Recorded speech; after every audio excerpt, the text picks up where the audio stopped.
Košické Téčko patrí dlhodobo medzi najsilnejšie IT spoločnosti v regióne, no jeho značka čelí významnej výzve – nízkej rozpoznateľnosti. Dlhé roky bolo známe ako T-System Slovakia. Pod týmto názvom ho verejnosť vnímala. V roku 2020 však došlo k zmene na Deutsche Telekom IT Solutions Slovakia, čo v kombinácii so spoločnými brandkódmi spôsobuje, že si ho mnohí zamieňajú so Slovak Telekomom. A nový názov nie je pre širokú verejnosť ľahko zapamätateľný. Ako sa však odlíšiť na trhu IT a telekomunikácií a zároveň ukázať nielen verejnosti, ale aj potenciálnym zamestnancom, že práve Téčko je tá správna voľba?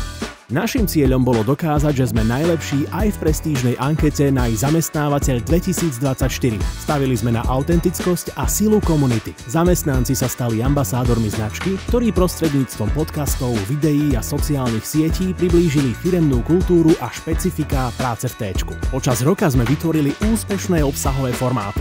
Podcasty Kávička s developerom a IT Talky, zábavný videokoncept Spiritaxi s firemným maskotom či virálne videá s Mojmírom Procházkom. Intenzívne sme komunikovali aj na LinkedIne, kde sme nastavili každému z manažmentu spoločnosti pravidelnú komunikáciu s vysokými dosahmi a interakciami. Predstavili všetky téčkarské komunity či videoprojekty Women in Tech so ženskými ambasádorkami. Okrem toho sme zorganizovali úspešné technické eventy. Vyvrcholením celoročnej stratégie bola aktivačná kampaň k 13. ročníku ankety Najzamestnávateľ. Zamestnanci s claimom iba že by nie vtipne vyvracali mýty o spoločnosti Deutsche Telekom IT Solutions Slovakia. Zatiaľ čo remake skladby Celebrate v podaní firemnej kapely T-Band motivoval ľudí k hlasovaniu. Hlasuj za Téčko, come on, najzamestnávateľ v oblasti IT. Vďaka silnej angažovanosti zamestnancov, konzistentnej kampani a širokému spektru aktivít sa podarilo efektívne ukázať atraktivitu spoločnosti ako zamestnávateľa aj širokej verejnosti. Výsledok?